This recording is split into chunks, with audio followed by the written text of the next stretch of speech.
but there had been schools in Fraser Park, a lot of different places over the years before that. At that school we had outhouses, right, just corrugated iron, right. The girls used to like to take and drag their fingers down there, and it just, you know, it just rattled your spine when they did that. I was born in Bakersfield, and my folks had a farm 14 miles west of Bakersfield, and they went to a fair one year. This was before I was born, and they were advertising Lake of the Woods at that time in the fair. The Cuddies, they had some people they had apparently contract with to do the sales and all that. And so anyway, they were giving out tickets or something, and then apparently they drew tickets, and my folks had one of the winning tickets that they'd get some money off if they'd buy a lot. And so they came up here and they bought a lot. That was in 1925, and then the place kind of fell through, and but anyway, they told my folks, well, if you'll go ahead and build a house, why, because they didn't get the money that they had paid, said, well, then we'll give you the lot, which they went ahead and built the place, and it's, as far as I know, it's the oldest place in Lake of the Woods now. But we lived down there until 1937, and then we came up here. I don't know, my dad says 36, and so I'm not exactly sure. I usually say 37. And so then that's when we moved back, we moved up there. But there was no water, no electricity, you know, and no telephone. Of course, Fraser Park didn't have telephones either, except one or two of the stores. And so we only stayed there until school started the next fall. So I went to school at the Cuddy Homestead, rode a horse up there, and there were just 5 of us up going to that school. 3 of them were from one family. My folks, yeah, after we got married, they give us that piece of property that house is on. And then we bought a lot adjoining it from Mrs. Cuddy. And then we built, when we retired away, we built a bigger house for us. But that house is still there. We use it as like a little guest house.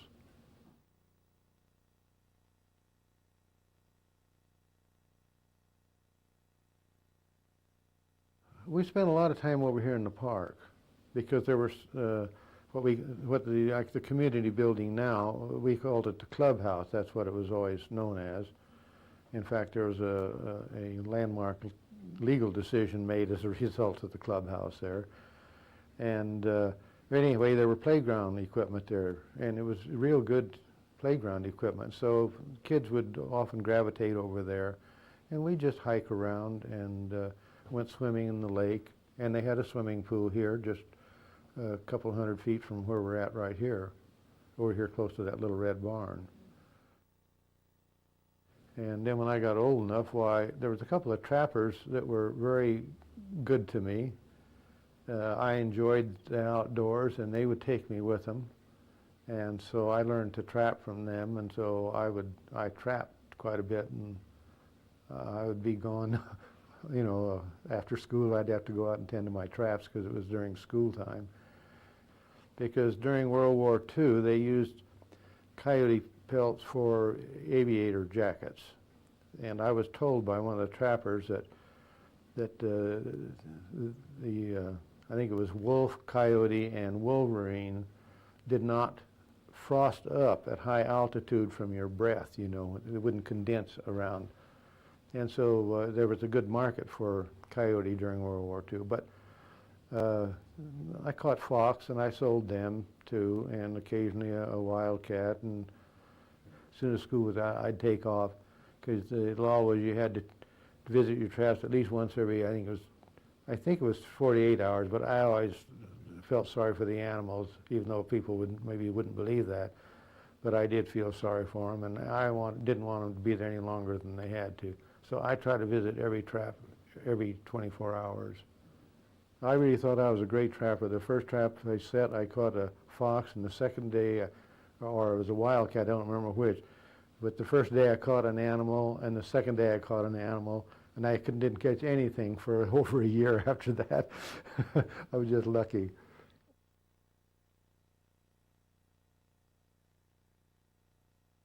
it was easy then for kids to get a job because there was a shortage of manpower, and that's why I started working like in service stations. I went to work down here about halfway between the foot of the Grapevine and Tahone at it's called Oak Glen Service Station, and I worked there for a while, and finally they had a young son, and he had an older sister too, but I don't know, I was doing something or other, and he was kind of badgering me a little bit, and he finally called me a Jap, and in those days you didn't do that sort of thing, and I whopped him one. So of course he went and told his mother, and the only job I ever got fired from.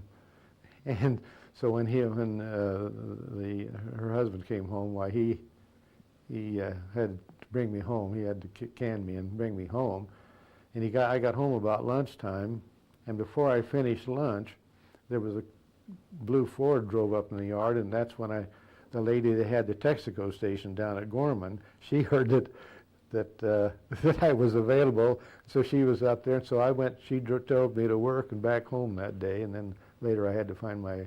Well, actually, I stayed over there all week, and she lived in a house someplace else, but there was also one by the service station, and so I'd eat there at the Gorman Cafe, and I worked there until her lease was up. And the reason she needed some help is because gas was rationed, and consequently you couldn't sell a tremendous volume of it. There wasn't a lot of traffic, and the lease wasn't over. So her husband went to work in the aircraft industry, and so that's why she needed some help. And so I worked there until the lease was up, and then her father owned a Richfield station. There was 3 stations there, and it was the one in between the Texaco and the Standard station. So I worked for him until I had to go back to school. I worked not at the hotel, but I did work at the Lebec garage. George Miller had it at the time. And so I would work there during the summertime, during one summer at least, and then I'd work there on weekends. And he had an old Model A, and so he would let me drive that back and forth. I'd get off the school bus there and get in the Model A and drive home, so I'd have something to go to work in Saturday morning. I didn't have a driver's license then, but nobody knew it. And a lot of people drove without driver's license, and probably almost nobody had insurance like they do today. So anyway, a guy's car broke down, and somehow we knew about it, and so the boss sent me down in this old Model A that I went back and forth to work in to pick him up. And I remember I hooked onto that car, and I don't know whether we started out and it jerked or what, but anyway, his wife, she wouldn't ride him. She thought it was his fault, so she came up and rode with me. I think he must have stayed back there and steered the thing, because I just had a chain. I pulled him up to the back, and she thought I was such a good driver, and he wasn't. And I was just learning to drive, really.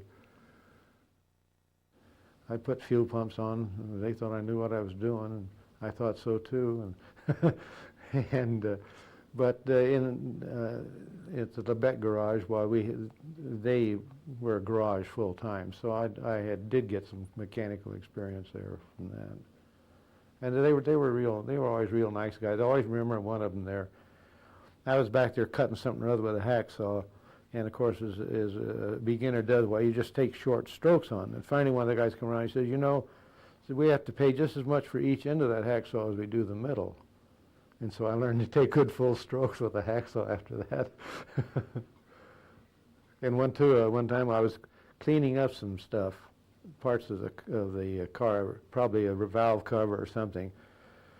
And boy, I was really cleaning it, and I cleaned it so much I took all the paint off of it, and they weren't too happy about that.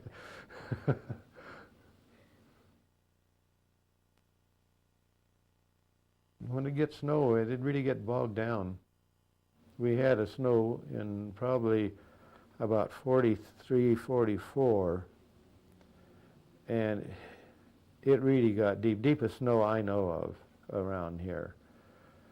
and the highway was closed for a week, and then it was just barely open, and it took at least another week for them to get up to Fraser Park, and that was just to get here. That's not going beyond it. And so I'm sure I've been down there when it was snowing too, and it was always a mess because, they'd plow it out and there'd be these rows of snow, and then it would freeze and just be like a solid ice chunk, and the buses would come in. Of course, they could drive right over that stuff and squash it down, but a car couldn't do that.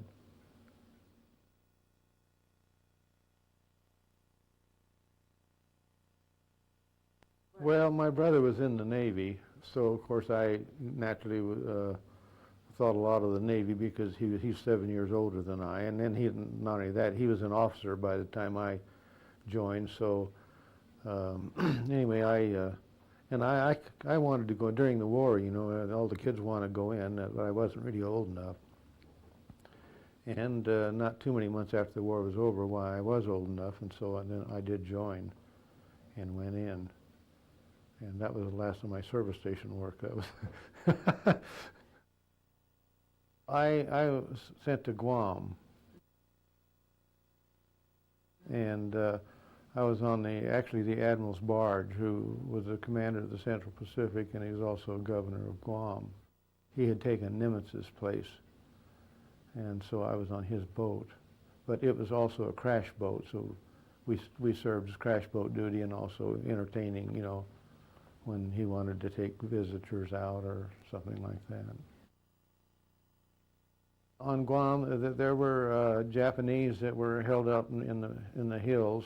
There were some caves around, and in fact, even after I served I think I was there 17 months, and after I got back, they even caught one or two. So, and that wasn't just Guam. There were other islands, especially. They believed it was really bad to surrender, and so they just held out and held out. And there were places you weren't allowed to go because they hadn't been cleared of, possible mines or shells that hadn't exploded and whatnot. But we'd sometimes go to those places anyway, very carefully.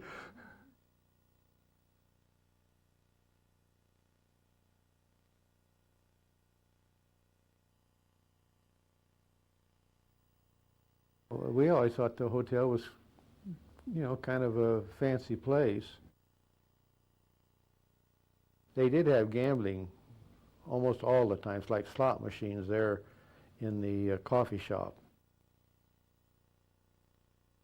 Just as you come in the door, that's the first thing you saw was a slot machine. And not a slot machine, but generally several. And they were usually there until about the time that was sheriff's election came up, and of course they'd suddenly disappear until the election was over, and then they'd reappear. Now down at the regular business at the highway there, between the garage and the coffee shop and bar, why there was a grocery store and a butcher shop there, and then finally they turned that into a bowling alley. And at the end of the war period, why the bowling alley was in there.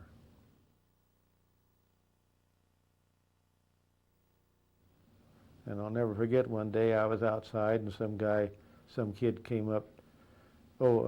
Frank Butler came out, and he was dressed in cowboy boots, and he was in, a typical cowboy kind of garb, dressed up. And some guy said, "Who's that drugstore cowboy anyway?" So that drugstore cowboy, he owns this place.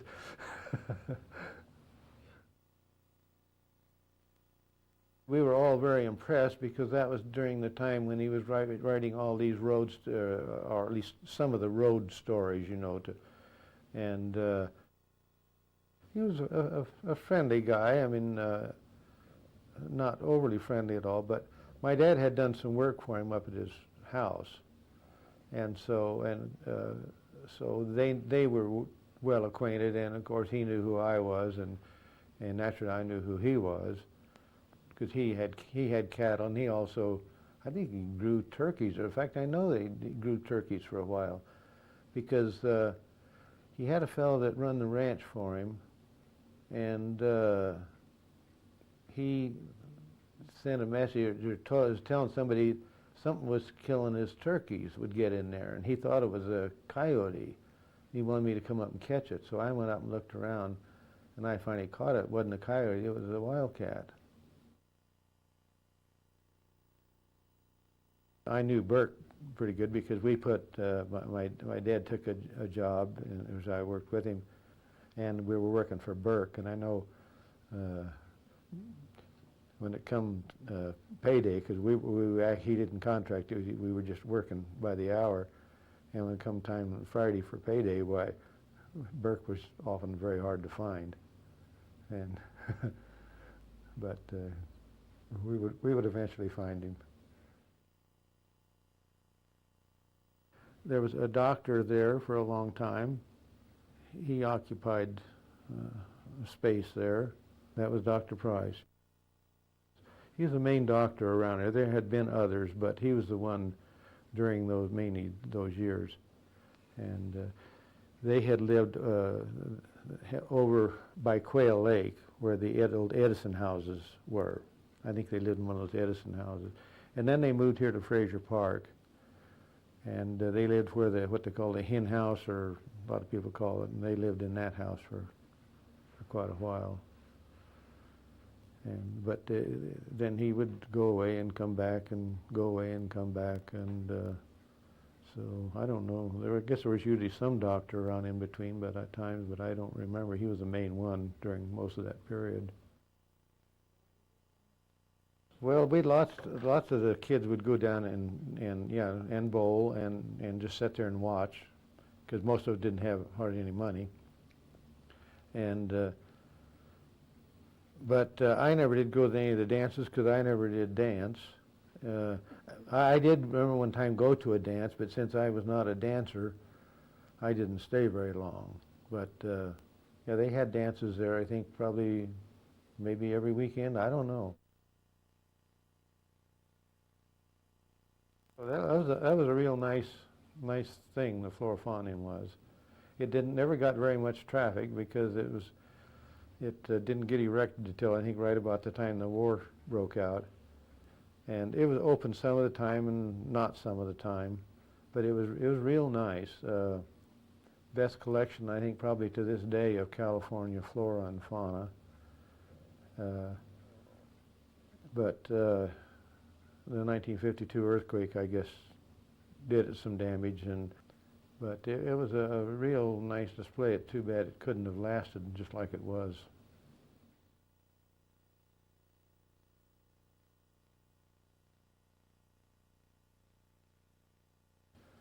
There was one thing down there that a lot of people probably don't remember, and I do very well. Between where the Florifondium was and the coffee shop, they had a cage there for a bear several years. And it was just, it wasn't a big cage, had a cement base on it, and it had like pipe went up, and then the pipes curved, as I remember, they went over and made about a half circle and pointed back down on the inside. And hotels or the buses would come in, and people would feed this poor old bear lit cigarettes and different things, and he'd try anything that throw in there. And I wasn't there, but I heard some sailor decided he was going to go in and associate with the bear, and I guess he got pretty well chewed up. And I don't think it was too long after that they got rid of the bear. It was. I think the Kern County had someplace they took him, but I'm not sure now. Dummies.